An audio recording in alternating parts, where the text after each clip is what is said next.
Have you ever given everything to your family, only to be treated like you're invisible? I have. My name is Nicole. I'm 32, and I live in a small town just outside Boston. I'm the co-founder of a biotech startup that's saving lives. But to my family, I'm just the freelancer. They don't get. For 2 years, I poured $50,000 into their lives. 50 grand. I paid their bills, fixed their car, even funded their dream Hawaii vacation. Not once did they say thank you. Not once did they ask, "Nicole, you okay?" Then, out of the blue, my dad calls and hits me with this, "Don't come to your mom's birthday. Your freelance job's an embarrassment. You'll make us look bad in front of Claire's big-shot fiancé." I stood there, phone in hand, feeling my world crack open. My own dad, saying I'm not good enough to show up for mom's big day. But here's the kicker. I went anyway. And when Claire's fiancé saw me, his jaw dropped. Right there, in front of everyone. He said something that tore their perfect little world apart and canceled their engagement on the spot. Want to know what went down?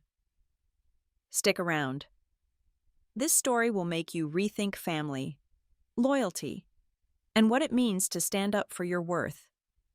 I live in a cozy town near Boston, where the air smells of fresh coffee and neighbors know your name every morning. I brew a strong espresso, tune into the weather report on my old radio, and stroll a block to my office at Pacific Genomics.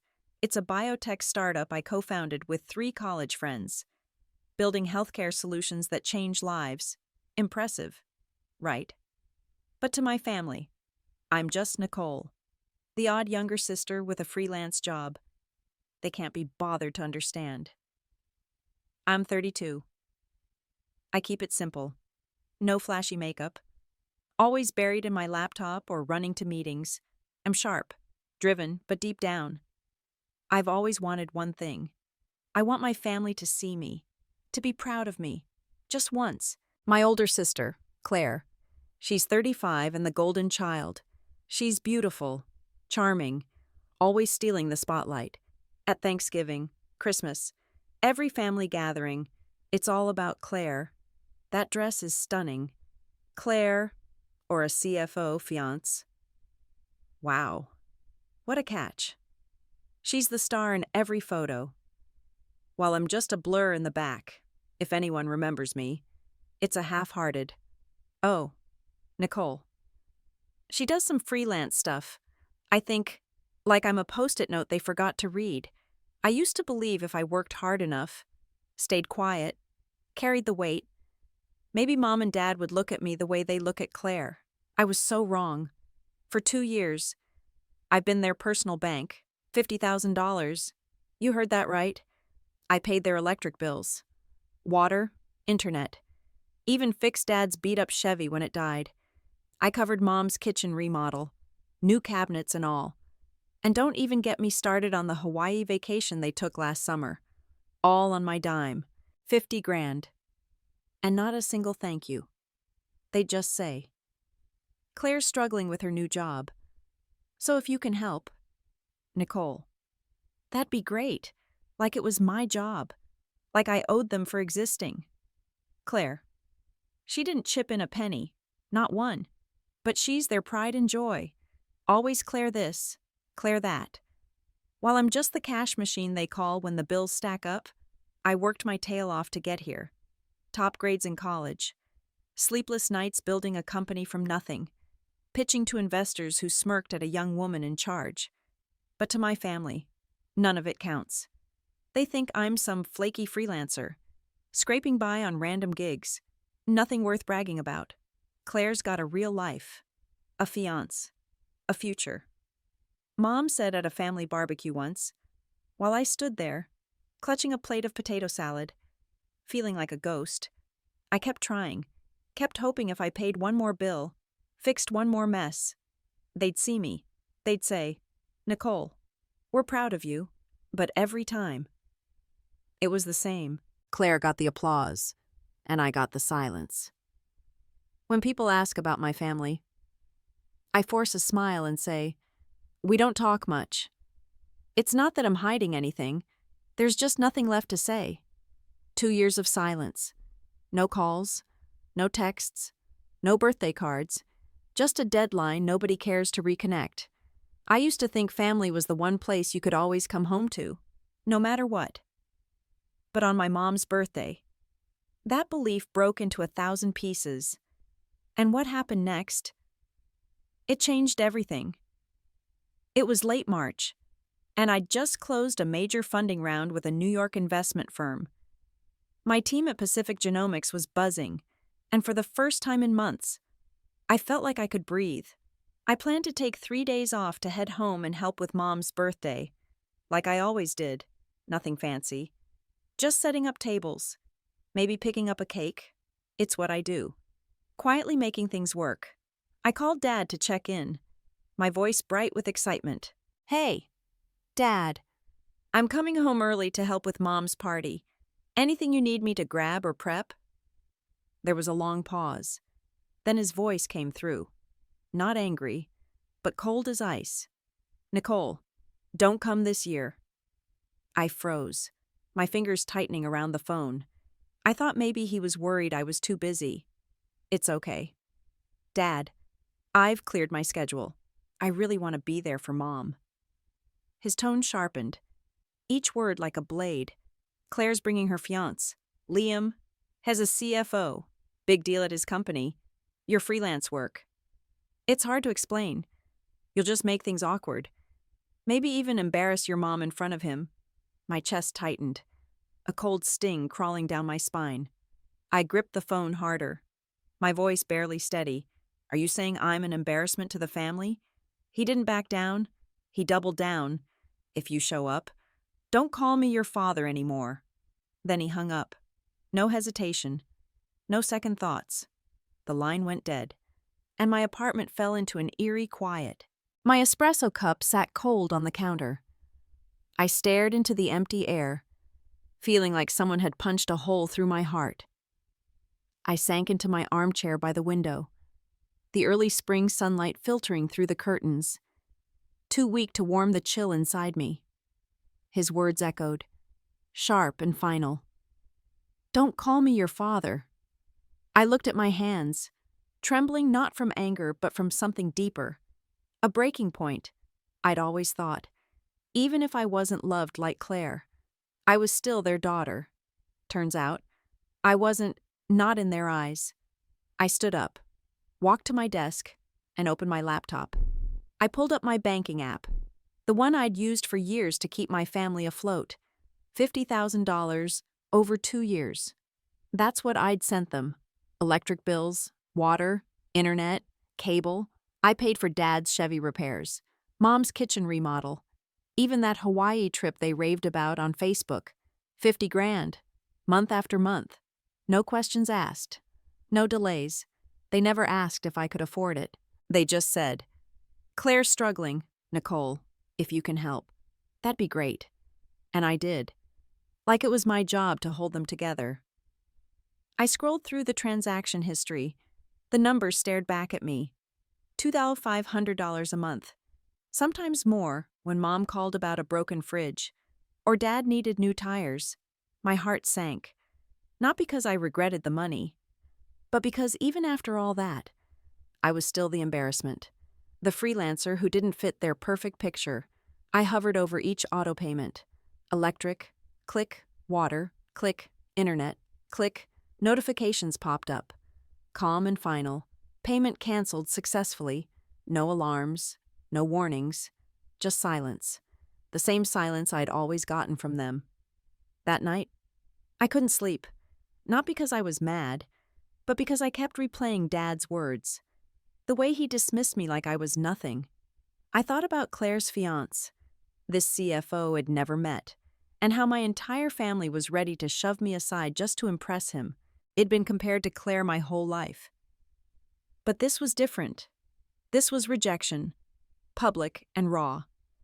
Like my existence was a stain they needed to hide. Then my phone buzzed. It was Claire. Her voice dripping with that fake sweetness she always used when she wanted something. "Nicole, Don't be mad at Dad. Okay? He's just stressed. Liam's a big deal. And this is my engagement party, too. I'm getting proposed to at Mom's birthday. You get it, right? Your freelance stuff. It's just not the vibe for this. Don't mess up my day. Please. I stared at the phone, her words sinking in. My sister, the one who never paid a dime, who got all the praise, was asking me to stay away so she could shine. I didn't answer. I set the phone down, my mind racing. Part of me wanted to scream, to tell her I'd paid for their lives while she basked in the spotlight. But another part, the part that's always been quiet, always been strong, made a decision.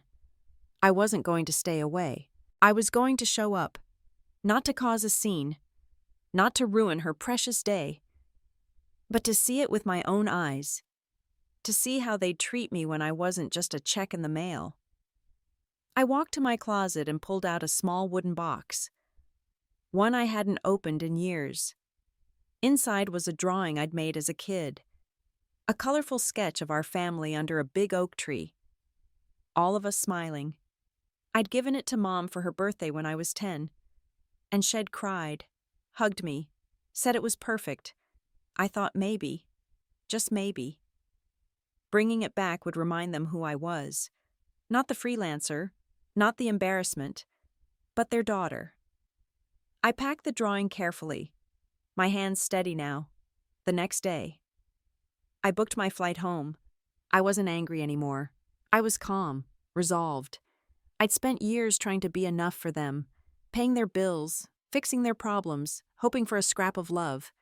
But Dad's words had cut that hope away. If they didn't want me there, fine, I'd go anyway. I'd stand in their perfect little world and let them see me, whether they liked it or not. As I boarded the plane, my phone buzzed again. A text from Mom. Nicole, if you're coming, just help with the setup quietly. Okay. Don't make a fuss. Claire's engagement is the focus. I read it, then turned off my phone. The hum of the plane engines filled my ears. And for the first time in years, I felt something new. Not pain, not hope, but a quiet strength. I was done begging for their approval. I was going to show up, not as their bank, not as their shadow, but as Nicole. And whatever happened next, I was ready. The morning of Mom's birthday. The Boston sky hung heavy with gray clouds, a thick fog blurring the edges of my little town. I sat by my window, sipping black coffee, staring at the empty yard. My suitcase was packed, the childhood drawing carefully wrapped in tissue paper. I decided to go home, not to stir up trouble, but to face the truth. Dad's words still burned in my ears. Don't call me your father. Claire's fake sweet voice echoed too, begging me not to ruin her engagement day. But I wasn't going to hide anymore. I wanted to see it for myself, how my family would treat me when I wasn't just a check in the mail. I arrived at my parents' house around noon, the familiar red brick colonial looking smaller than I remembered. The driveway was packed with cars, relatives already spilling onto the lawn with their plastic cups and paper plates. I stepped out, holding the wrapped drawing, my heart thudding. Mom spotted me first, her smile faltering. Nicole, what are you doing here? Her voice was tight, like I'd crashed a party I wasn't invited to. Dad appeared behind her, his face hardening. I told you not to come. I forced a smile, holding up the gift. It's Mom's birthday. I wanted to be here. Claire swooped in, her designer dress catching the light, and pulled me aside, hissing, "Why are you here? This is my day. Nicole, don't mess it up." I swallowed the lump in my throat, handed Mom the drawing. "Happy birthday." "Mom, I thought you'd like this." She took it, barely glancing at it, and set it on a side table, unopened. "Thanks. Honey, just help with the chairs or something." "Okay, don't make a scene." I nodded, biting back the hurt, and started stacking chairs in the backyard. Guests milled around, laughing, clinking glasses, none of them acknowledging me. I was invisible, just like always. Then Liam arrived. Tall, polished, in a sharp navy suit. He walked in like he owned the room. Mom and Dad rushed to greet him, all smiles. Liam, so good to see you. Dad clapped him on the back. This is Claire, our pride and joy. She's getting engaged to this fine man, a CFO. The guests clapped, oohing and awing. Claire beamed, looping her arm through Liam's, her diamond earrings sparkling. I stood by the dessert table, arranging napkins, feeling their eyes slide past me. Not one person asked who I was, not one. Dad raised a glass, his voice booming, to Claire, our star, and Liam, her perfect match. Everyone cheered. Then he glanced at me, his smile fading. Oh, and Nicole's here too. She does some freelance thing, nothing to write home about. Laughter rippled through the crowd. My face burned, but I kept my head high, rearranging the same stack of napkins. Claire leaned toward Liam, whispering loud enough for me to hear. Nicole's sweet, but her freelance gigs are so unstable. I keep telling her to get a real job. I froze, my hands trembling. She was lying, right in front of me, painting me as some struggling nobody. Liam's brow furrowed, his eyes flicking to me. He looked confused, maybe even uncomfortable. But he didn't say anything. Not yet. I caught his glance, and for a split second, I saw recognition in his face. I remembered him now. From a Chicago conference 6 months ago, I'd given a keynote on biotech innovation, and he'd shaken my hand after, calling me inspiring. But Claire had never mentioned me to him, to her. I was just the freelancer sister, not worth mentioning. The party moved to the living room, where Claire had set up a small stage for speeches. She dragged Liam up, her smile wide as she addressed the crowd. I want to say something special. Her voice was syrupy, performative. I've always looked out for Nicole. Her freelance work is so up and down. But I've tried to help her find something stable. You know, that's what sisters do. My jaw clenched. Help me. She'd never lifted a finger, never even asked about my life. She was rewriting history to make herself the hero, right in front of everyone. Dad jumped in, nodding proudly. That's right. Claire's always thinking of the family. Not like Nicole. Always off doing her own thing, whatever that is. The guests chuckled again, their laughter like needles in my skin. I stood at the back, arms crossed, my heart pounding. Liam's face darkened, his jaw tight. He was seeing it now, the way they talked about me, the way they erased me. I could tell it didn't sit right with him. Then it happened. Liam stepped forward, his voice cutting through the room like a knife. Excuse me, I need to say something. The crowd hushed, all eyes on him. He looked straight at me, his expression a mix of shock and respect. Nicole. You're Nicole Warren. Right. From Pacific Genomics. I nodded, my throat tight. He turned to the room, his voice steady but sharp. You all think she's a freelancer. Nicole's the co-founder of Pacific Genomics. My boss. She approved my transfer to Boston and saved my $10 million project from crashing last month. She's the most respected person in our industry. The room went dead silent. Claire's wine glass slipped from her hand. Shattering on the floor, Mom gasped. Clutching her necklace, Dad's face turned beet red, his mouth opening and closing like a fish. Guests whispered, their eyes darting between me and Claire. Claire stammered, Liam, you're mistaken. Nicole she just does freelance stuff. Liam shook his head, his voice rising. No, Claire, you lied to me. You hid who your sister is. She's not some struggling freelancer. She's a leader, someone I look up to. He turned to the crowd, his hands shaking with anger. I've watched you all belittle her today. You mocked her gift, her work, her existence. And Claire, you stood there, lying about helping her, when you've done nothing but take credit for her sacrifices. He pulled the engagement ring from his pocket, holding it up. I thought I was joining a family that values love, respect. But this isn't it. He tossed the ring onto the table, the clink echoing in the stunned silence. Claire, we're done. I can't marry someone who disrespects their own sister like this. Claire sobbed, her hands covering her face. Liam, please, don't do this. Mom rushed to her side, tears streaming. Liam, you don't understand? Dad stood frozen, his fists clenched, unable to meet my eyes. The guests were whispering furiously now, some pulling out their phones, probably live tweeting the chaos. I stood there, my heart steady for the first time all day. I didn't feel triumph, just relief.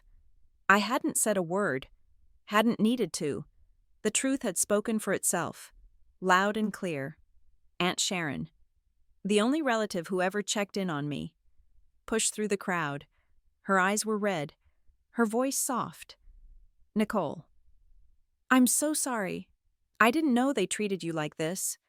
She hugged me, tight and real. The first warmth I'd felt all day. I smiled faintly. It's okay. Aunt Sharon, I just needed to see it for myself. I picked up my untouched drawing from the table, still wrapped, and walked toward the door. The fog outside had lifted, the sunset painting the sky in deep orange. I stepped out, leaving the chaos behind, feeling lighter than I had in years. As I walked to my car, my phone buzzed. Text from Mom Nicole. Why didn't you tell us about your job? Dad. You made us look like fools. Claire. You ruined everything. Nicole. How could you? I didn't reply. I slid into the driver's seat, the drawing beside me, and drove away.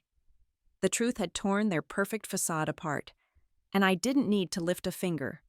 For the first time. I wasn't the shadow. I was Nicole. And I was enough. The drive back to Boston felt like shedding a heavy coat. The sunset faded behind me, and the road stretched quiet under the early evening stars. My phone buzzed relentlessly in the passenger seat, texts piling up from Mom, Dad, Claire. I didn't look. I kept my eyes on the highway. The childhood drawing still wrapped beside me. For years, I'd carried my family's weight. $50,000 worth of bills, repairs, vacations, all while they called me a freelancer, a nobody. Last night, their perfect world cracked open when Liam threw that ring on the table, calling out Claire's lies and their disrespect. I didn't need to say a word. The truth did it for me, back in my apartment. I set the drawing on my kitchen counter, unopened, a reminder of a hope I'd let go. My phone lit up again.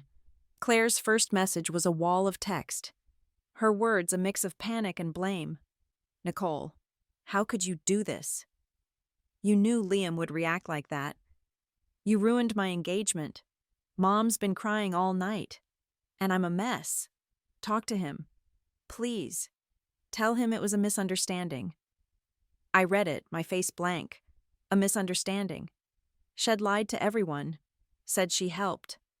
My career, while mocking me as a flaky freelancer, Shed stood on that stage, soaking up applause. While I was left in the shadows, I typed a reply, short and sharp. You lost Liam because of your lies. Claire, not me. If you want him back, start with the truth. I hit send and set the phone down. Mom's message came next, her tone soft but pointed.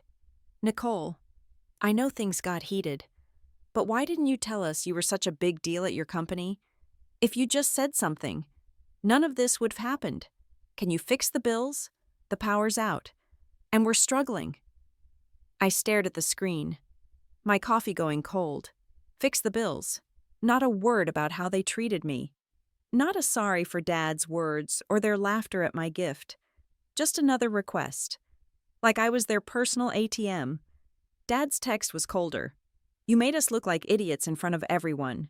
Call the utility companies now. This is your mess. My mess.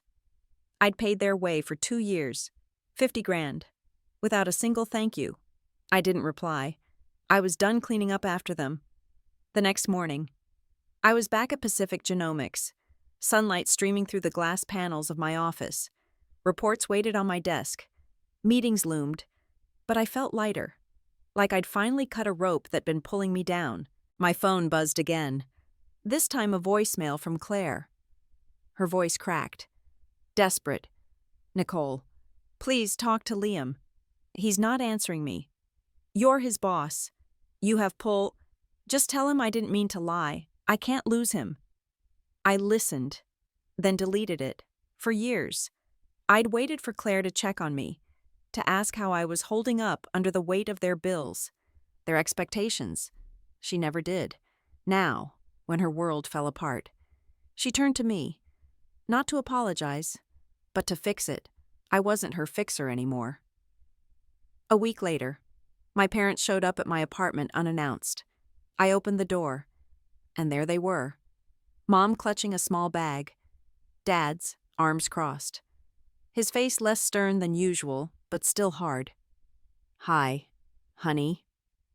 Mom said, her voice raspy, like she'd been crying. Can we talk? I stepped aside, letting them in. No hugs, no warmth. Just a heavy silence stretching from the hallway to my living room. I poured water, set out 2 glasses, and sat across from them. My apartment was simple, tidy, no trace of their presence, no family photos on the walls. Dad spoke first. His tone clipped. About your mom's birthday, I said things I shouldn't have. We were wrong to push you out. I nodded, waiting. I knew this wasn't the end of it. Mom jumped in, her words careful. We've been thinking. Nicole, you're doing well. Your job's great. We were hoping you could help us out. Maybe $3,000 a month, just to cover living costs, insurance, a little for retirement. I looked at her, then at Dad. $3,000. After everything, they were still asking for money. I leaned forward, my voice steady. What about Claire? She's not contributing. Mom hesitated, glancing at Dad. She's a wreck after the breakup. Her job's not steady. We can't ask her right now. I let out a soft laugh. Not bitter, just tired. Same old story. Claire, the fragile star. Couldn't be touched. I was the one who could handle it. Always had. I sat up straighter. If Claire pays $1,500, I'll match it. And when you're gone, the house and assets get split evenly between us. No favorites. Dad's face flushed, his voice rising. You're putting conditions on helping your own parents. After all we did raising you, I didn't flinch. Raising me wasn't an investment you cash out. I paid $50,000 over 2 years. Electric, water, your Hawaii trip, everything. Not one thank you. If you want my help now, it's on my terms. Mom's eyes welled up, but she didn't argue. Dad stood, slamming his hand on the table, making the glasses rattle. Unbelievable. We come here to talk. And you pull this. Mom tugged his arm. Let's go. They left. No goodbyes. Just the door clicking shut behind them. I stood on my balcony, the spring breeze cool against my skin. For the first time, I felt free, like I'd finally stepped out from under their shadow. I stopped sending money, deleted their numbers, even removed the old family photo from my phone's wallpaper. I didn't need their validation anymore. I was done chasing a love that came with a price tag. Weeks later, I threw myself into work. I signed a $1 million deal at a biotech conference, my presentation earning a standing ovation. With the bonus, I bought a condo overlooking the Charles River. Floor-to-ceiling windows catching the golden light of dawn. It wasn't just a home, it was mine. A place where I belonged. I started sleeping better. My mornings brighter. My steps lighter. Then came the charity event at Pacific Genomics. I'd organized it to fund healthcare access for underserved communities. A project close to my heart. Liam, now head of finance at our Boston office, presented our financial plan. At the end, he took the mic, his voice clear. I want to thank Nicole Warren. She's not just my boss. She's the person who taught me what real strength looks like. Quiet, fair, unbreakable. The room applauded, and I smiled, my heart full. Later that week, Liam posted about it on social media. Nicole Warren isn't just a leader at Pacific Genomics. She saved my project and showed me what self-respect means. Grateful to work for her. The post went viral. Thousands of likes, shares, comments. People started digging, and soon, the story of my family's birthday fiasco leaked online. Strangers messaged me, saying they'd been through the same, thanking me for standing up. My family saw it too. Claire texted, furious, "You let this go public. You're humiliating us," Mom wrote. "This wasn't necessary. Nicole." Dad didn't bother. I didn't respond. I didn't need to. The world knew who I was now.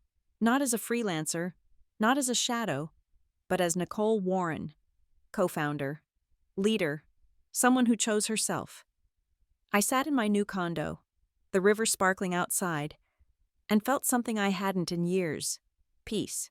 A few months after the chaos of Mom's birthday, I found myself in my favorite Boston cafe, tucked into a corner by the window. The place was warm, smelling of fresh pastries and roasted coffee, with soft jazz humming in the background.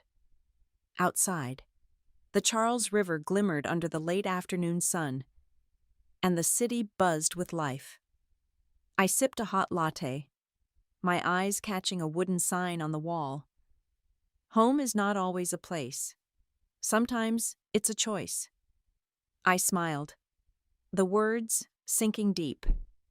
For the first time in years, I knew I'd made the right choice. I'd chosen myself. I thought back to that night, when Liam threw the engagement ring on the table, exposing Claire's lies and my family's disrespect. I didn't need to fight or scream. The truth did that for me, shattering their carefully painted facade. $50,000 I'd poured into their lives. 2 years of bills, repairs, vacations, all taken for granted while they called me a freelancer, a nobody. They mocked my gift, my work, my existence. But when the world learned who I really was, co-founder of Pacific Genomics, their story fell apart.